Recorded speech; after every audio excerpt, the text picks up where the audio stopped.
अगर आज हम ये संशोधन लेके नहीं आते तो जिस सदन में हम बैठे हैं, ये पार्लियामेंट बिल्डिंग, इसको भी क्लेम किया जा रहा था, एयरपोर्ट, बसंत विहार। और अगर नरेंद्र मोदी जी का सरकार नहीं आते, अगर यूपीए का सरकार कंटिन्यू रहता, तो क्या क्या बिल्डिंग को डी नोटिफाई किया जाना था। 123 प्रॉपर्टी को तो डी नोटिफाई किया। मैं रिकॉर्ड में कह रहा हूं, अपने मन से कुछ नहीं कह रहा हूं, मैं ऑफिशियल रिकॉर्ड का बात बता रहा हूं। अध्यक्ष महोदय, आज चंद वोट के लिए, सत्ता के लिए हमारे मुसलमानों को आपने 70 साल से ज्यादा वोट बैंक बना करके गुमराह किया है। कितना और गुमराह करना चाहते हैं? अब हमारा देश में वोट बैंक का राजनीति नहीं चलेगा। इसलिए मैं कहना चाहता हूं, जब हमारा देश में इतना वक्त प्रॉपर्टी है तो इसको हम बेकार में पड़ा रहने नहीं दिया जा सकता है। गरीब मुसलमानों के लिए, आम मुसलमानों के लिए इस्तेमाल करना ही पड़ेगा। उसके लिए आज का ये वक्त संशोधन बिल जरूरत है। अध्यक्ष महोदय जी, हमारे अपने वामसी पोर्टल में, हमारे मंत्रालय के वामसी पोर्टल में हमने रिकॉर्ड देखा है। सचर कमेटी जो आपने बनाया है 2006 में, उन्होंने भी ये बारे में काफी डिटेल में जिक्र किया हुआ है। सर 2006 में 4.9 लाख वर्क प्रॉपर्टी था और उसका इनकम कितना था, मैं बता दूं आंकड़ा सर, आप कहेंगे 4.9 लाख वर्क प्रॉपर्टी में टोटल इनकम था 163 करोड़। कौन खाते थे? 163 करोड़। और आपने 2013 में बदलाव करने के बाद आज इनकम कितना बढ़ा है वो भी मैं बता देता हूं। हो गया 166 करोड़। 3 करोड़ बढ़ा है। कैसे मंजूर कर सकता है हम लोग इस महान सदन में बैठ करके? अगर इतना 10 सालों के बाद भी दुनिया का सबसे ज्यादा प्रॉपर्टी का टोटल इनकम जनरेशन 3 करोड़ बढ़ता है, तो ये हम कभी मंजूर नहीं कर सकता है। इसलिए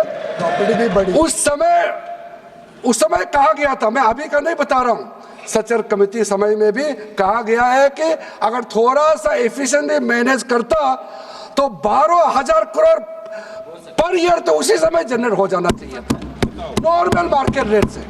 और 12,000 करोड़ अगर वो प्रॉपर्टी से रेवेन्यू जनरेशन करता है, कितना लाखों करोड़ों मुसलमानों को फायदा होगा, आप सोच के देखिए।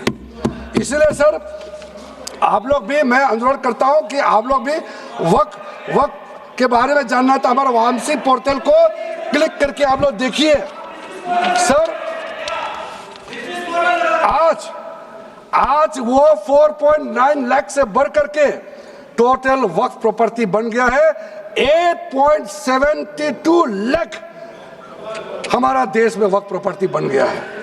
और आप कल्पना कीजिए 8.72 लाख प्रॉपर्टी वक्फ का है, उसको अगर हम सही तरीके से मैनेजमेंट करता तो हमारा मुसलमानों का ही नहीं है, देश का तकदीर बदल जाएगा। इतना प्रॉपर्टी हमारे पास, अब समझिए चीज को।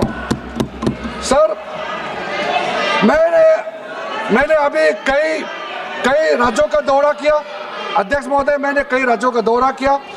मैं एक एग्जांपल आपको जरूर देना चाहूंगा।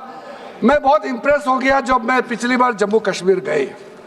जम्मू कश्मीर में हमारा नई वहाँ वक्फ बोर्ड का चेयरपर्सन बनी और मैंने पूछा कि आप जब वक्फ बोर्ड का चेयरमैन बनी तो उस समय क्या हालत थी और आज क्या हालत है। उन्होंने बोला कि सर जब उन्होंने पदभार संभाली तो उसमें कोई इनकम का, कोई व्यवस्था का, रिकॉर्ड का ठीक ठाक कुछ भी नहीं था। और उन्होंने आने के बाद 40 करोड़ रेवेन्यू इनकम उन्होंने जनरेट करना शुरू किया, मुझे बताया। और उसके वजह से वह काफ़ी अच्छा काम कर रहा है। मैं हजरत बल श्राइन भी गए और वहाँ भी मरम्मत चल रहे हैं। इतना पुराना श्राइन है, दुनिया के लोग आते हैं, बहुत खूबसूरत से उसका सारा आसपास का ब्यूटिफिकेशन का काम भी चल रहा है। अगर अच्छा काम करेगा, रेवेन्यू बढ़ेगा तो सबका फायदा होगा सर। इसलिए सर आप लोग आज बिल को समर्थन करने के बाद मेरे ऑफिस में आइए, 1 साल के अंदर में इसका ट्रांसफॉर्मेशनल इम्पैक्ट क्या होता है मैं ही आप लोगों को बता दूंगा। सर, वर्क अमेंडमेंट जो बिल लाए हैं उसमें जेपीसी का कई रिकमेंडेशंस है जिसको हमने समर्थन किया है और एक्सेप्ट किया। हमने यह इस बिल में लाया। इसलिए बोलना कि जेपीसी का आपका कमेटी की बात को माना ही नहीं है, आपका कमेटी की बात नहीं सुना गया है, वो गलत बात है। सर अध्यक्ष महोदय जी, पार्लियामेंट्री कमेटी जब बनता है तो उसका एक अपना सैंक्टिटी होता है और उस कमेटी में खुले बहस हुए हैं। उसमें मैं अंदर जाना नहीं चाहता हूं क्या हुआ है, लेकिन उनके बीच में कई ऐसे मुद्दे हैं जो हम लोग सरकार समझते हैं कि बहुत अच्छा सुझाव आया है, हमने उसको माना है। और कुछ छोटा अमेंडमेंट है जो बहुत ज़रूरी चीज़ है, वो अमेंडमेंट भी हम लेकर के आए हैं। इसके बाद जो पूरा ये सारा व्यवस्था देखने के बाद सबके मन में उम्मीद जागेगा। उम्मीद इसलिए जागेगा कि एक नए सवेरा आने वाला है, इसलिए नए एक्ट का नाम भी उम्मीद हो गया है। तो उम्मीद क्यों हुआ है सर, मैं आपको बताना चाहता हूँ।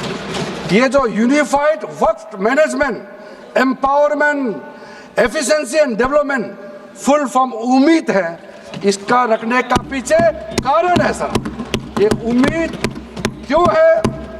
अब ये यूनिफाइड वर्क मैनेजमेंट पूरा रजिस्ट्रेशन से लेकर के म्यूटेशन, इंक्रोचमेंट का विषय, सर्वे, कलेक्टर का रोल, सारा विषय को मिला करके मैनेजमेंट का पूरा सिस्टम को ही बदलने के लिए हमने काम शुरू किया है। उसके बाद एम्पावरमेंट, कैसा एम्पावरमेंट होने वाला है?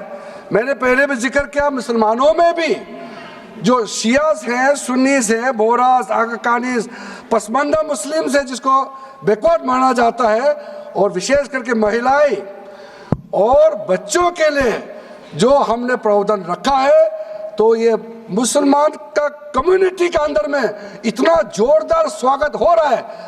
अध्यक्ष महोदय, यहाँ में कुछ मेंबर विरोध जरूर कर रहे हैं, लेकिन मैं कुछ मेंबर को मेरे घर में मैं न्योता देना चाहता हूँ, और जो मुस्लिम डेलीगेशन मेरे घर में आ रहे हैं, स्वागत कर रहे हैं इस बिल को, उसका भी नज़ारा आप लोग देख लीजिए। आपका सोच बदल जाएगा। आपको नहीं मालूम मुसलमानों में कितना भयंकर समर्थन कर रहा है इस बिल को लेकर के, आप लोग को मालूम ही नहीं है। करंट अंदर में गरीब मुसलमानों का तो संदेश बार बार आ रहा है कि जल्दी पास कीजिए इस बिल को।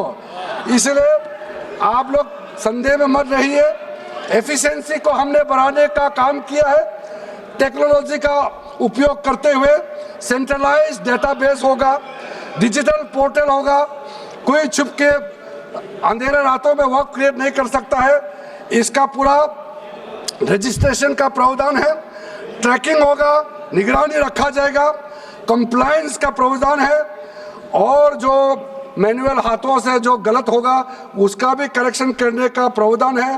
ब्यूरोक्रेटिक डिले होता है उसका भी समाधान हमने पूरा बिल में तरीका बना के रखा हुआ है।